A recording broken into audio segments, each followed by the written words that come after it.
After a while, at the time of the wheat harvest, Samson went to visit his wife, bringing along a kid. He said, "I want to go into my wife's room," but her father would not allow him to go in. Her father said, "I was sure that you had rejected her, so I gave her to your companion. Is not her younger sister prettier than she? Why not take her instead?"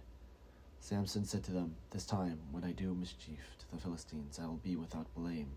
So Samson went and caught 300 foxes and took some torches, and he turned the foxes tail to tail and put a torch between each pair of tails. When he had set fire to the torches, he let the foxes go into the standing grain of the Philistines and burned up the shocks and the standing grain, as well as the vineyards and the olive groves. Then the Philistines asked, "Who has done this?" And they said, "Samson, the son-in-law of the Timnite, because he has taken Samson's wife and given her to his companion." So the Philistines came up and burned her and her father. Samson said to them, "If this is what you do, I swear, I will not stop until I have taken revenge on you."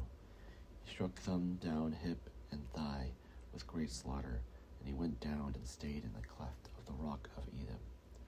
Then the Philistines came up and encamped in Judah and made a raid on Lehi. The men of Judah said, "Why have you come up against us?" They said, "We have come up to bind Samson, to do to him as he did to us." Then 3,000 men of Judah went down to the cleft of the rock of Edom, and they said to Samson, "Do you know that the Philistines are rulers over us? What then have you done to us?" He replied, "As they did to me, as I have done to them." They said to him, "We have come down to bind you, so that we may give you into the hands of the Philistines." Samson answered them, "Swear to me that you yourselves will not attack me." They said to him, "No, we will only bind you and give you into their hands. We will not kill you." So they bound him with 2 new ropes, and they brought him up from the rock. When he came to Lehi, the Philistines came shouting to meet him, and the Spirit of the Lord rushed on him, and the ropes that were on his arms became like flax that has caught fire.